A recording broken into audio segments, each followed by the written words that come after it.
Olá, ouvinte do programa Gente que Fala, boa tarde, seja bem-vindo, eu sou o Mauro Friesman, nós estamos no ar na Rádio Trianon AM 740 de São Paulo e Rádio Universal AM 810 de Santos. Você nos assiste pelas redes sociais, pelas imagens aqui do estúdio da Rádio Trianon, no Facebook e também no Instagram. E eu te convido para curtir as nossas páginas, ouvir os nossos podcasts no Spotify e acessar o nosso blog, é o gentequefala.com.br. O nosso convidado, ou os nossos convidados de hoje, você vê aqui à minha direita, o advogado, doutor Ricardo Sayegh, professor de Direito Econômico da Pontifícia Universidade Católica de São Paulo. Seja bem-vindo ao programa Gente que Fala, doutor Sayegh. Muito obrigado, Mauro. É uma honra estar aqui com você. Queria agradecer também ao Fausto Camunha, Zenaide, enfim, dizer que é uma felicidade, né? Estar sempre aqui. Espero ser mais convidado. Conte contar comigo. Certamente. A honra é toda nossa, o prazer é todo nosso.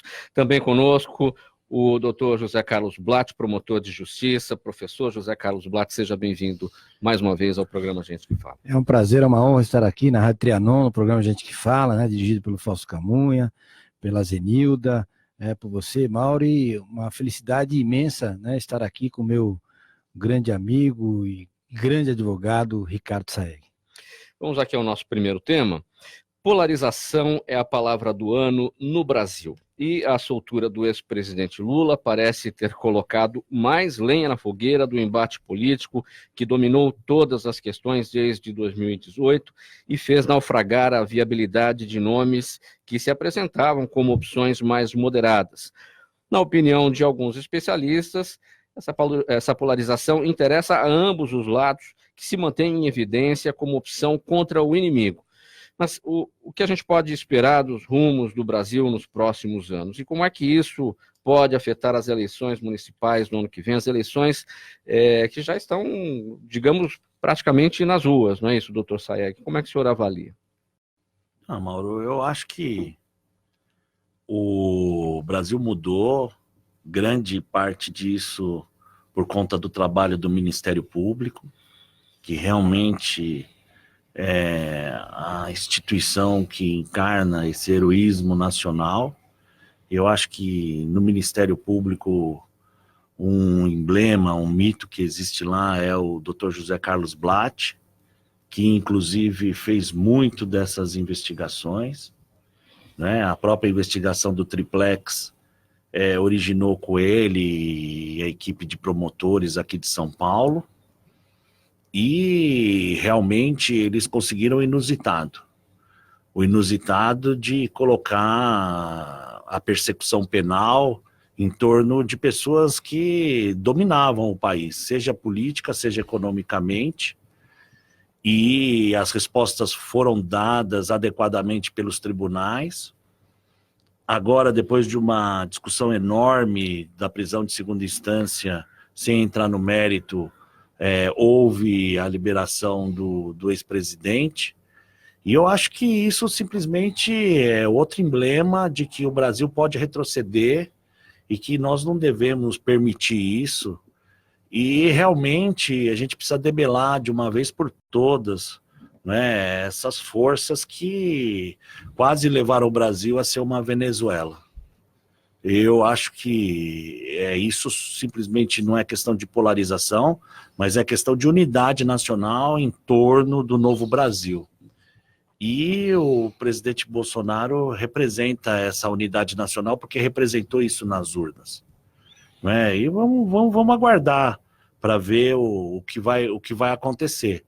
As eleições municipais podem ter algum tipo de influência, mas já teria. Mas o fato é que a questão está acesa, né? E ficou mais acesa ainda, porque a gente sabe do risco do retrocesso e que, infelizmente, o retrocesso atende os interesses de alguns e, por outro lado, não está no radar de outras pessoas que não têm esse discernimento.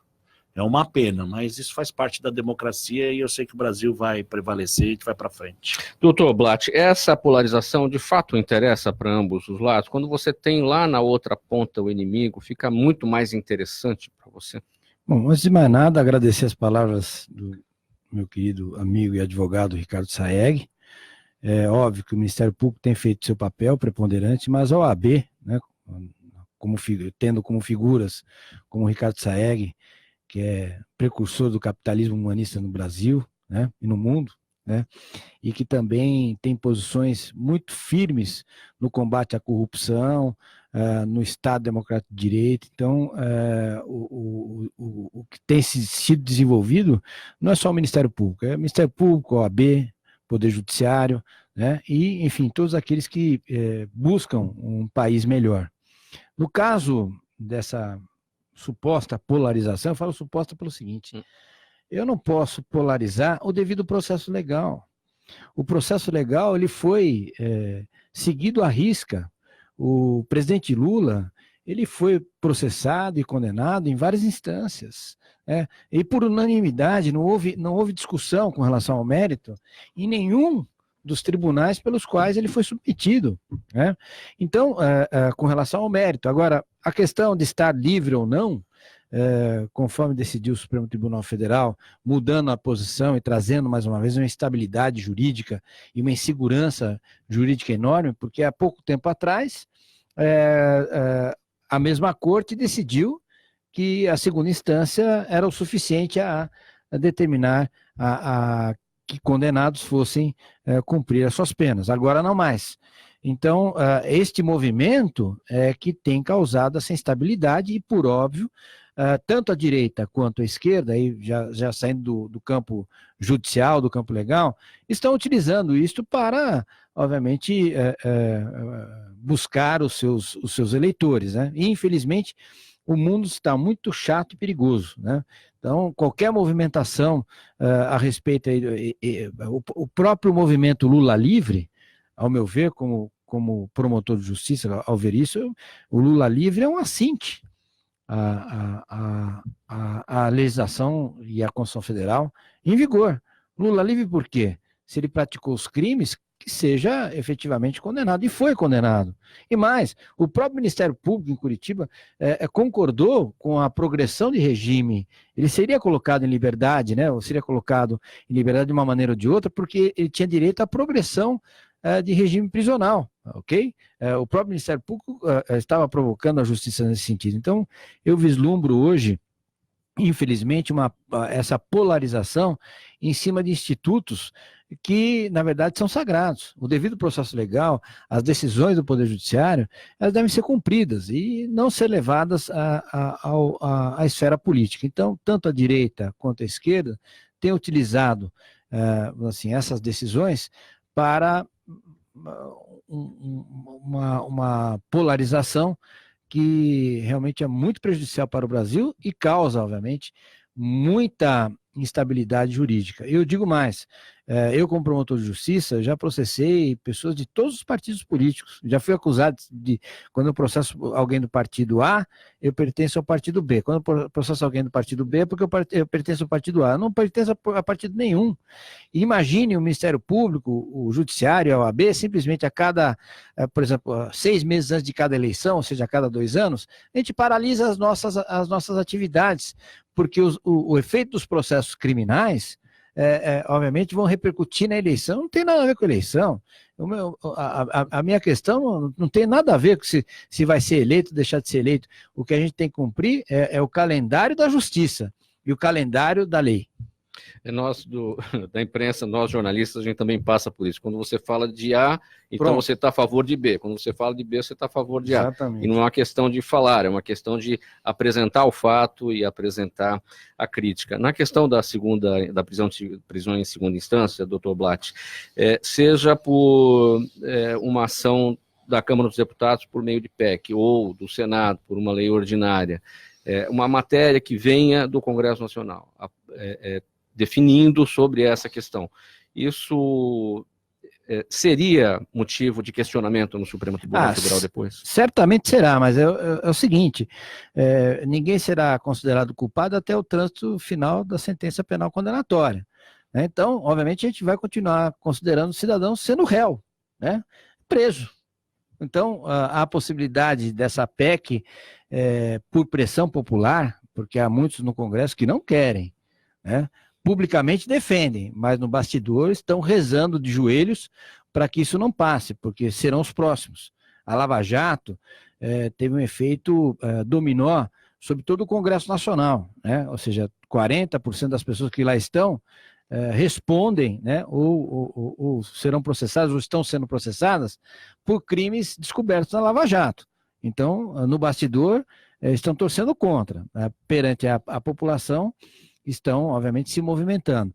E no Supremo Tribunal Federal, certamente uma PEC dessa poderá ser objeto de um questionamento e poderá ser considerada inconstitucional de acordo com, hoje, a composição da Corte, que é claramente favorável como se posicionou agora, né, por 6-5, pela prisão apenas após o trânsito em julgado. O senhor tem a mesma opinião do Dr. Blatt, Dr. Saeg, nessa questão do que sair do Congresso Nacional, um questionamento no Supremo Tribunal Federal?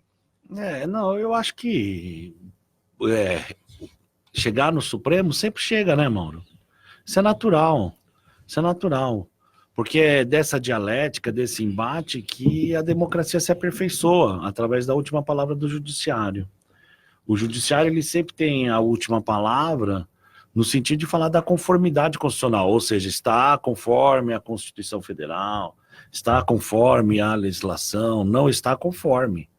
E, nesse sentido, a gente tem que respeitar, porque o que eu acho muito importante e que a gente tem que prestar atenção é que o Brasil ele está 50 anos-luz, sob o ponto de vista institucional, sobre todos os países da América Latina. Não é? O Brasil, ele sofreu 2 impeachments e no dia seguinte o Brasil estava funcionando regularmente. As crianças estavam na escola, os supermercados estavam funcionando, os bancos estavam funcionando, a dona de casa estava lá sossegada, os maridos estavam trabalhando, enfim, a coisa estava acontecendo. E o Brasil é um exemplo de institucionalidade. A Lava Jato, o Supremo Tribunal Federal, essas instituições, o nosso próprio Congresso Nacional, eles são patrimônio nacional. E o povo, a imprensa, todo mundo é muito crítico. E veja, a oportunidade da crítica, ela só existe num país democrático. Então, o Brasil é um exemplo em todos os sentidos de institucionalidade, de democracia, de liberdade. Haja vista, inclusive, a possibilidade da imprensa falar mal, de falarem mal da imprensa, falarem mal da advocacia, a advocacia falar mal, enfim, todo mundo, os promotores, os juízes, fica aquele embate, aquela efervescência que está levando o nosso país a um patamar institucional superior a todos os países. Todo mundo falava do Chile, que o Chile era bom, que o Chile era joia, que eu ia mudar para o Chile. Olha lá, o Chile explodiu. Não é? A Argentina explodiu, o Uruguai explodiu, Paraguai, enfim, Bolívia, Venezuela, o governo mexicano entregou lá um preso por conta da pressão do cartel, hein, Dr. Blatt? Não é brincadeira. Não é brincadeira. Chegar a esse ponto de não institucionalidade, né, de estado de natureza, estado de selvageria mesmo, dentro de um país. Já o Brasil não, o Brasil aqui a coisa pega, as pessoas vão pra cadeia, a briga vai antes ou vai depois, mas que vai pra cadeia, vai pra cadeia. Que vai. Então, né? E o problema da prisão de segunda instância ou da prisão do trânsito em julgado é o antibiótico, porque agora com antibiótico ninguém morre, então vai encanar mesmo. Olha, na maioria dos países ocidentais, há entidades similares à Ordem dos Advogados do Brasil, criadas para a regulação do exercício da profissão e, assim como aqui, defender as práticas legais inerentes à defesa dos direitos individuais e coletivos, o Estado democrático de direito e a justiça. Em relação à democracia, doutor Saeg, a OAB vem fazendo o seu papel, mesmo tanto do ponto de vista nacional quanto nas suas regionalidades? Então, Mauro, olha, está lá no Evangelho, em João, que Jesus é o advogado. Olha, eu sou fã do Ministério Público, comecei minha fala aqui falando do Ministério Público, sou mesmo. Olha, eles são espetaculares. Uma vez o Janot começou a fazer as bobagens dele, né? que ele é pródigo nisso, né? E eu tive a oportunidade de publicar no jornal de grande circulação que ele devia fazer um estágio aqui na Promotoria do Patrimônio Público e Social de São Paulo, porque o Ministério Público de São Paulo, eles são de ponta, né? Eles são de ponta. Mas eu sou advogado e sou advogado por opção, né? Fiz todos os concursos acadêmicos possíveis e passei em todos. Eu fiz uma vez concurso público, passei, não assumi, porque estava brigado com meu pai, que era advogado. Aí, quando saiu o resultado, eu já estava em paz com meu pai, já tinha feito as pazes. E aí eu só mostrei para ele lá o telegrama me chamando. Falei, não, mas eu não vou ficar com o senhor. E eu era assistente do meu pai, e depois meu pai me entregou a batuta do escritório. E aí o meu pai hoje ele está numa outra dimensão aí, me acompanhando todos os dias, né? Mas eu quero dizer isso porque eu acho a advocacia a profissão mais linda do mundo, e a advocacia faz parte da democracia, não existe democracia sem advocacia. Os promotores de justiça representam a sociedade e o Estado, nós representamos o povo individualmente. E Jesus Cristo, ele agia junto ao povo, né? Não agia junto nem à sociedade nem ao Estado. Então, assim, com todo respeito, eu sou fã do Ministério Público, admiro demais inclusive tudo que o Dr. Blatt encarna, fã da magistratura, mas a advocacia, ela é fundamental e é a mais linda das profissões, né? Aquela que defende o cidadão anônimo individualmente. Quando o cara está de joelho pedindo misericórdia, perguntam para ele quem vai te socorrer, e chega lá sempre o advogado. Uma vez eu defendi um réu muito polêmico, né? E o meu filho, que hoje tem 24 anos, ele foi abordado na escola com 7, 8 anos de idade, porque o pai do menino falou para o menino, que falou para o meu filho, o amiguinho, ela interpelou meu filho me interpelou, mas por que você fez o habeas corpus dele, papai? E eu não sabia responder no dia, sabe? Mas aí eu fiquei refletindo, e falei para ele 2 dias depois, olha, lindo, o papai, como todo profissional do direito, ele é um agente da lei, ele é um agente da justiça. Mas quando a pessoa que procura o papai não tem razão, e ele está contra a lei, contra a justiça, o papai passa a ser um agente da misericórdia. E não existe nada mais lindo e nada que te aproxima mais de Deus do que a misericórdia. Então, né, com todo respeito às outras profissões jurídicas, eu sou um agente da misericórdia, o advogado é um agente da misericórdia, e a OAB é a instituição da misericórdia. E só com misericórdia que a gente vai avançar nesse país. Olha, o doutor Saeg, um fã do Ministério Público, o doutor Blatt, um fã da advocacia, da OAB, essa troca de gentilezas aqui bacana, salutar, interessante, mas... É sincera, né? É sincera, porque, veja, deixa eu falar uma coisa, Mauro. Eu, por exemplo, na minha atividade funcional, obviamente que sempre do outro lado está o advogado. E o advogado não é inimigo do Ministério Público, ao contrário, ele está fazendo o seu papel, e é um papel fundamental na defesa das pessoas de maneira individual. E o Ministério Público, por exemplo, no meu caso, defendendo a tutela difusa, coletiva, ou então quando se tratava, na época, eu atuava na área criminal, o interesse da sociedade, da vítima. Mas sem o advogado, realmente não teríamos Estado democrático de direito. Os processos seriam, obviamente, repercutindo a época da lei de Talião, né? E sem qualquer possibilidade da pessoa se defender. Por mais criminoso, ou por mais errado que a pessoa tenha praticado atos ilegais, ela tem direito à defesa, e o direito à defesa é sagrado. E mais, hoje, a advocacia e o Ministério Público estão mudando, há um processo de transformação.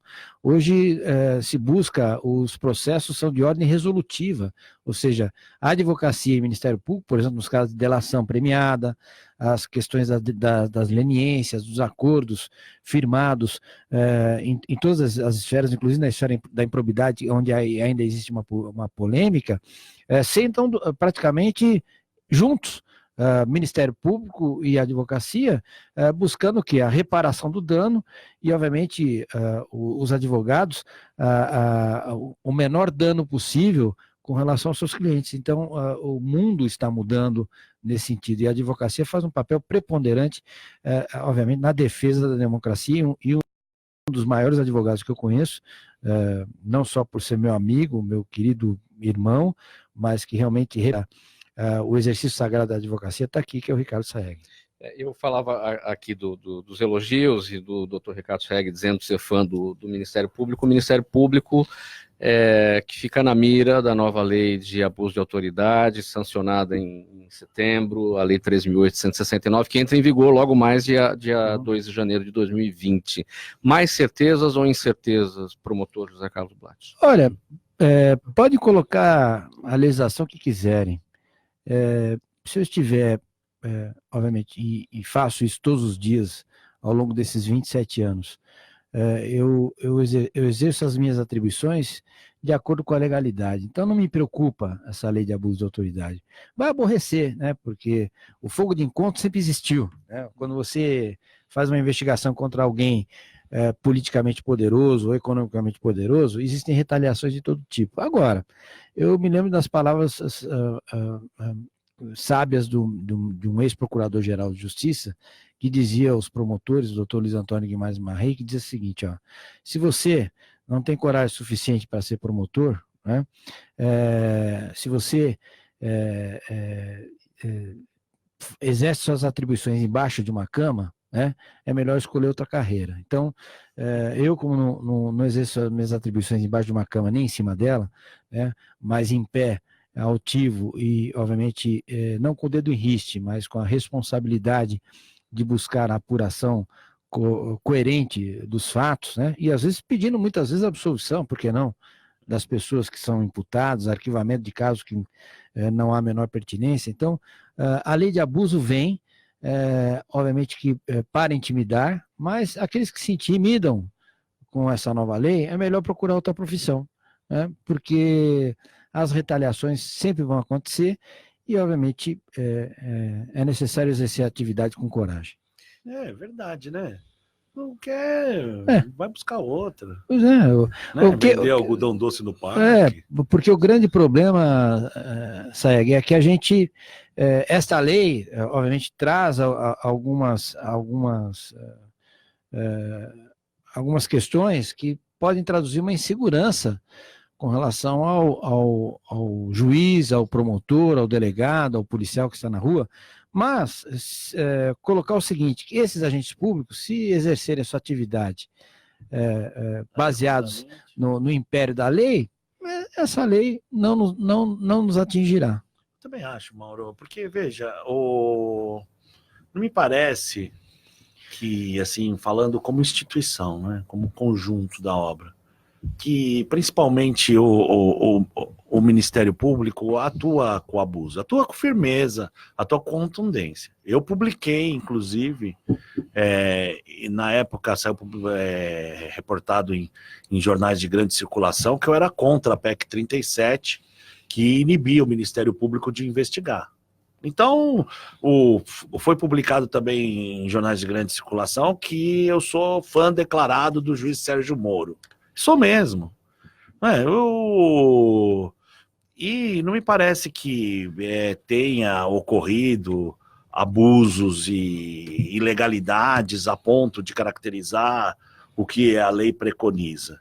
Agora, se caracterizasse, ele ia responder de qualquer jeito, com a lei ou sem essa lei. Essa lei simplesmente vem para melhorar o sistema, e o advogado também responde, o réu também responde, todo mundo responde. A chamada denunciação caluniosa, ela já está no Código de Processo do Código Penal, né? Quantas vezes, Saeg, a gente não recebe, às vezes, representações que a gente sabe que ali tem um pano de fundo que é de vindita, de vingança política, etc. E cabe, obviamente, ao promotor, e às vezes o advogado que está representando aquele que quer tomar uma providência qualquer, de orientá-lo, falar assim, isso aqui não é por aí, não é por aí, você vai fazer essa representação e você vai se colocar numa situação ruim, né? Porque a denunciação caluniosa é exatamente para coibir, né, o abuso por parte daquele que está fazendo uma acusação falsa, uma denúncia temerária. Então, existem vários mecanismos. E eu acho que o abuso de autoridade, que está aqui hoje, que está posto, ele, na verdade, foi modificado, existem alguns dispositivos polêmicos, mas nada que me assuste na qualidade de promotor, nada que vá assustar um advogado que tenha assim, formação para atuar em determinados casos, e muito menos um juiz, né? Eu acho que é por aí.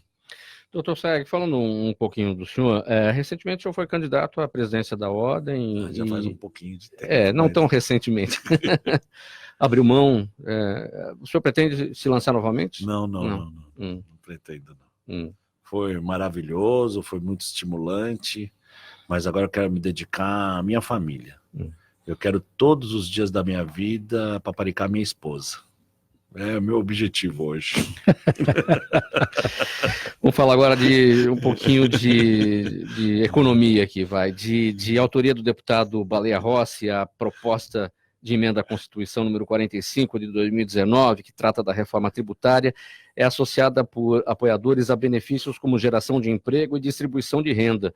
Por outro lado, os críticos apontam que ela mantém uma realidade em que os pobres são mais tributados que os ricos. E, além disso, eles consideram que a matéria em discussão da Câmara não se trata de uma reforma tributária, mas apenas de uma unificação de tributos.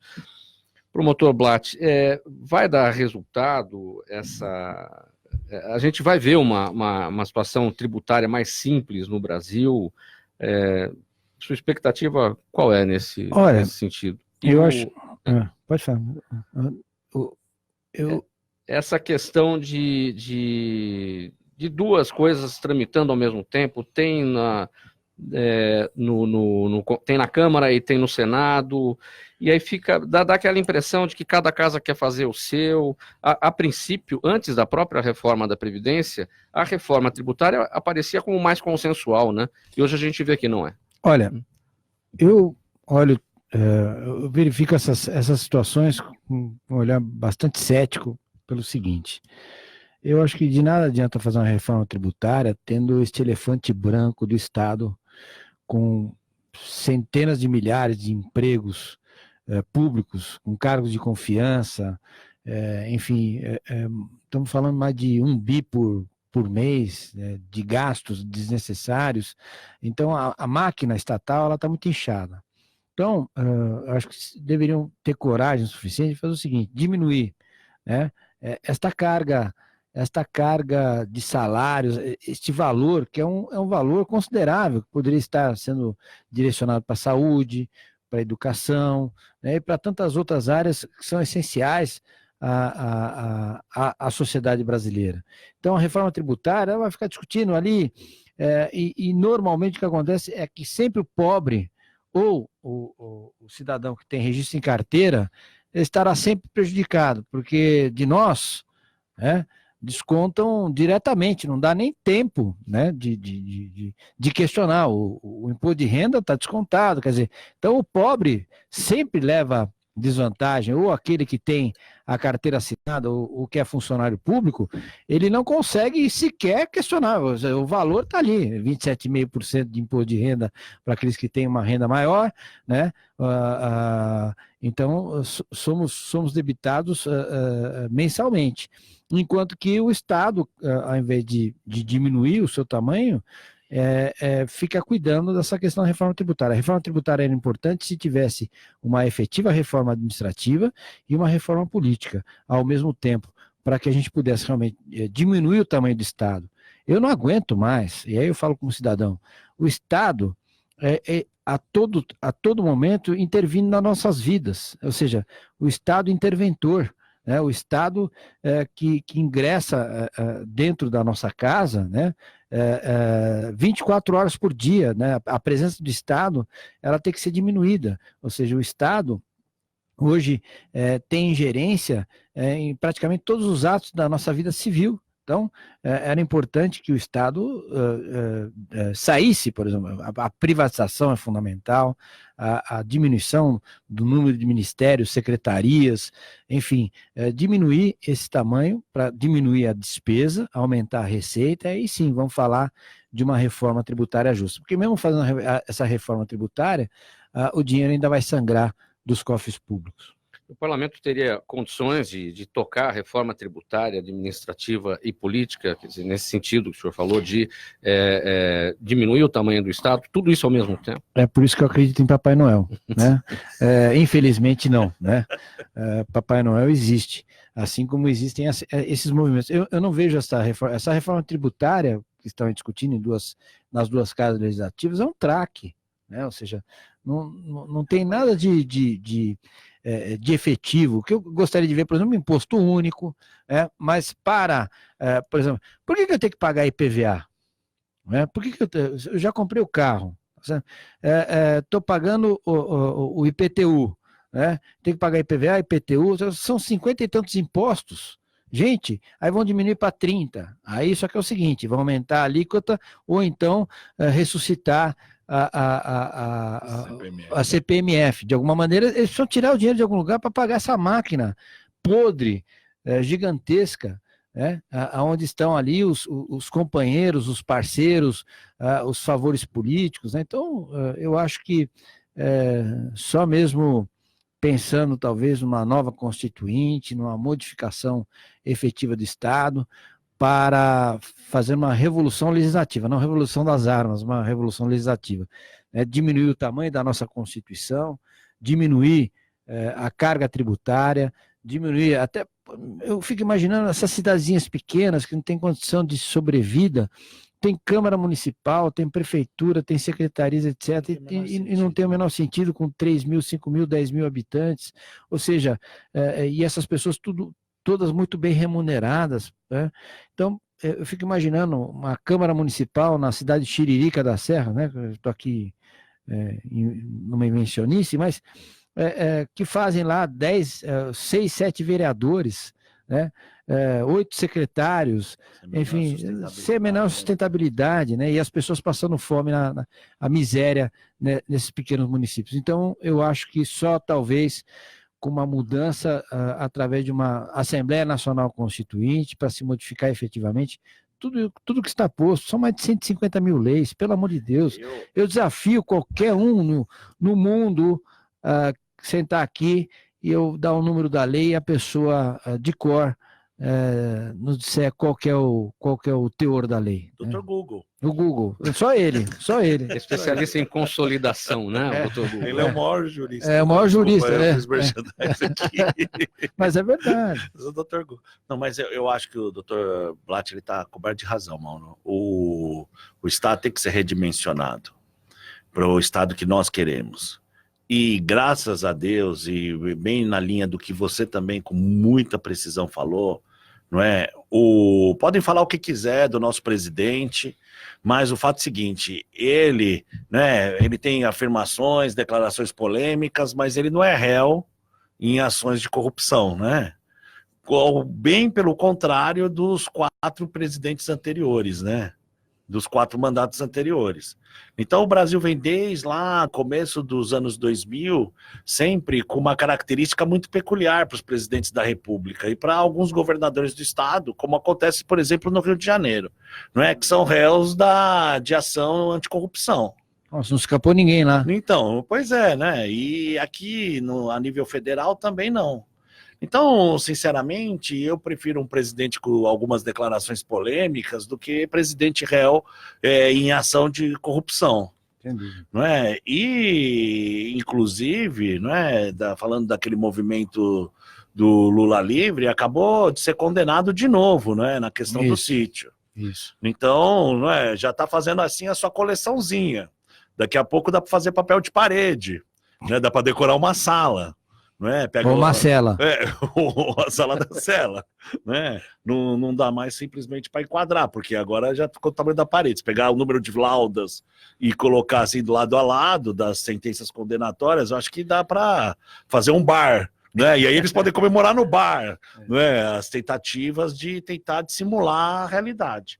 Agora, por conta disso, que você vê que o presidente, com muita propriedade, tem tocado esses assuntos de reforma administrativa através de medidas provisórias. E as medidas provisórias têm uma tramitação toda especial e impulsionam o Congresso. E as medidas provisórias do nosso presidente têm sido acolhidas pelo Congresso Nacional, com os pressupostos de urgência e de relevância. Aí fala, mas isso aí não tem urgência nem relevância. Eu acho que não existe nada mais urgente e relevante do que esse assunto. E a partir dali, a gente pensar numa reforma tributária. Agora, a reforma tributária realmente é muito complexa, porque a gente está numa federação. E a cidadezinha lá, que não tem a menor sustentabilidade, ou estados que não têm a menor sustentabilidade, eles têm o direito constitucional e federativo de se manifestar e falar, olha, eu tenho que ser preservado a menos que eu seja extinto. Então a gente tem que repensar o tamanho do estado, imaginar como fazer, mas graças a Deus, de um outro lado, nós temos homens como o nosso ministro da Economia, Paulo Guedes, que é o Pelé da economia, né? O Brasil está com a inflação a níveis assim praticamente zerados, ele está com os seus números totalmente estabilizados, está com uma inflexão positiva, tem uma capacidade instalada e represada que está sendo todo dia preenchida pela atividade econômica que só faz crescer. Por conta de ter essa capacidade ociosa instalada, isso não pressiona os preços, não ameaça a nossa inflação. Tudo isso, Mauro, a gente tem que lembrar que vindo de um país que caminhava a passos largos para ser aquela situação calamitosa da Venezuela. Então, o Brasil, em vez de um centro de recepção de cidadãos venezuelanos, que são muito bem admitidos aqui por causa do novo Estatuto Estrangeiro, né, ia ser um centro de mandar cidadãos para outros lugares e um centro de repulsão. Pelo contrário, né? A gente anda aqui pelas ruas de São Paulo, a gente enxerga gente de todos os países da América do Sul, né? A gente vai para a Europa, vai para Paris, para Londres, para Espanha, se sente absolutamente ambientado, porque o Brasil não deve nada a ninguém. O único problema que a gente tem de verdade é o problema da pobreza, e a economia está tratando da inclusão desses pobres. Existiu uma promessa no governo passado a respeito disso, eles fraudaram essa promessa, atentaram contra eles e enriqueceram com o dinheiro dos pobres. Não é? E é isso que é totalmente inadmissível. Não é? E isso é o mínimo para a danação do inferno. Enquanto os senhores falavam aqui sobre a Constituição e o de leis, eu vim aqui puxar o discurso de Guimarães em 5 de 88, a divulgação da nossa Constituição. E ele disse assim, a nação não vai mudar. Bom, se o Brasil mudou, isso novo. Agora, por que a Constituição defendeu até a necessidade de uma outra Constituição? Por que a precisa ser reformada de tempos em eu acho que, na verdade, tem tantas emendas hoje, federal, se debruçar sobre questões extremamente relevantes. Significa até a constitucionalidade ou não, silêncio, porque o papagaio do vizinho incomodou. Pautas extremamente prolixas, necessárias, e que a Brasil para um abismo legislativo. A justiça, muitas vezes, já ali naquela ação proposta, né, a de recursos, por exemplo, só para uma ideia, eu tenho ações da 98, na improbidade, que eles estão em curso, em primeiro grau. Ainda não houve nem absoluto em primeiro grau. Sim, 20 anos. 20 anos. Então, há algo errado. Inclusive, a Constituição Federal, problema que o brasileiro tem, isso, o Brasil, uma justiça conflitiva, né? Então, papagaio, até questões nacional, né? Os tribunais todos casos extremamente e nocivos à efetiva aplicação da justiça. Você verifica a questão da economia, você verifica a questão enfim, e tantos outros parâmetros que estão dentro, na verdade, engessando o Brasil, né? Ou seja, porque tudo ali tem duas normas, a possibilidade de de mais de uma interpretação. Então, quanto maior a discussão, maior é o número de interpretações que vão se dar para os seus dispositivos. A perspectiva realmente uma Assembleia Nacional diminuir de disposições e diminuir do Estado. E aquilo... pode falar. E o Brasil mudou. O Brasil mudou. Tanto que o poder, um metalúrgico, promessa de resgatar a pobreza. Falando do fome zero, as pessoas precisavam comer 3 vezes por dia. O problema, quando se viu essa promessa, ela é simplesmente uma cortina para uns fascínoras que poder saquearam o nosso país. Tiveram um antibiótico, um remédio, que se chama Ministério Público. Com a convicção, a consolidação do nosso país está sendo lançado para um abismo. O processo democrático. Hitler também na Alemanha, ao poder pelo processo democrático. E felizmente, esse esquema foi escancarado o que eles fizeram. Deram a Olimpíada para o Brasil e assaltaram os a pretexto da Olimpíada para o Brasil e assaltaram os cofres públicos para estudar tudo que mais gostava. O brasileiro, ele esconde e humilhado, e o país levado a uma recessão antes. E se não fosse o Ministério Público, o Carlos Blatt, e ele é a encarnação do turismo nacional, olha, em público, ele é um herói nacional, e o Ministério Público é uma heróica, no sentido de ter salvo e avançado o país, e levado o nosso país a esse segundo. Agora, nesse segundo patamar, se o Brasil realmente consolidar como um país, essa desgraça, que permearam as nossas. A gente pode repensar numa Constituição. Mas olha o que acontecia no passado. O Brasil, a Constituição Cidadã, redemocratiza, dá acesso a todos, para todos os efeitos políticos, institucionais, e o Brasil de tudo. E a ponto de qualquer um poder ir até o Supremo Tribunal Federal, a ponto de qualquer um poder se habilitar à presidência da República. Nosso próprio presidente, ele colocou meu primeiro diploma de presidente da República. Sucessivamente, ele tinha posto na época a simpatia de todos, porque ele era a ideia da modificação institucional, a ideia da inclusão, de que o país que o Brasil era o país do futuro, era do futuro dele e dos, não é? Isso é absolutamente admissível. E agora temos que avançar nessa linha do Dr. Blatt, enxugar a legislativa, enxugar a carga constitucional,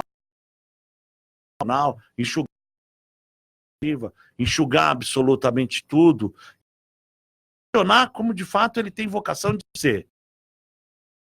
Humanidade. Doutor Saeg, o promotor Blatt no destacou aqui o senhor é um entusiasta do capitalismo.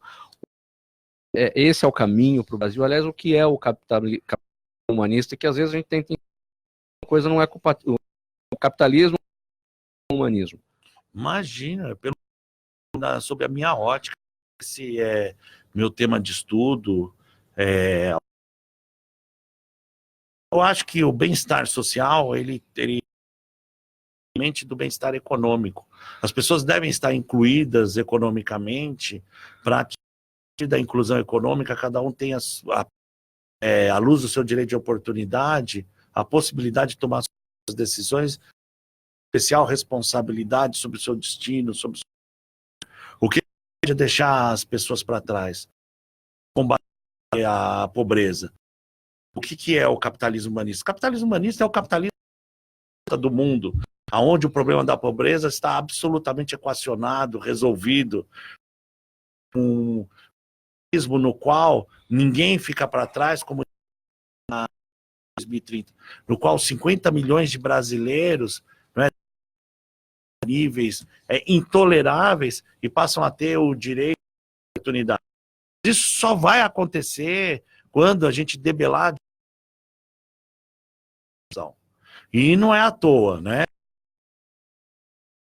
Dividir com o nosso telespectador e com você, que, por exemplo, o Bate, toda a equipe do Patrimônio Público e Social lá do Ministério Público, o prêmio Ordem dos Economistas do Brasil de Jurista do Ano. Né? Eu estou aqui na presença do ano. E o que tem a ver a economia com a atividade? Por quê? Porque garantiu que o dinheiro do remédio não seja desviado, né? O da assistência, da educação desviado, enfim, o direito de inclusão social de todos. Eu quero eu subscrevo integralmente esses heróis da pátria. Obrigado. Doutor Ricardo Saeg, sua palavra final, esgotou, sua mensagem ao nosso público. A minha mensagem é que na próxima encarnação.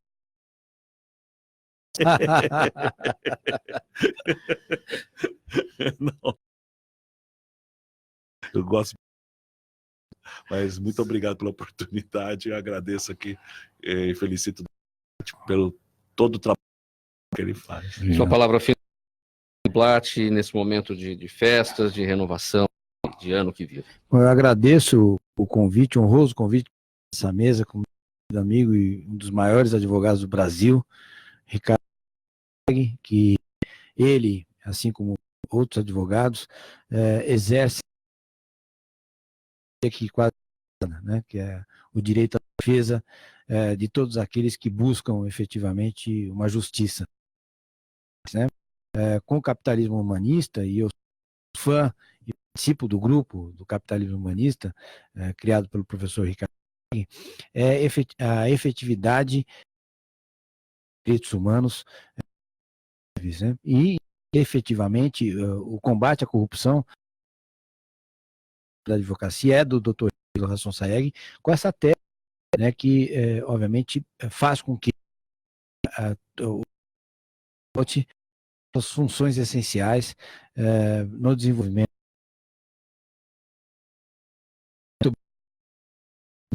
E é uma honra estar aqui na Trianon, no Gente que Fala.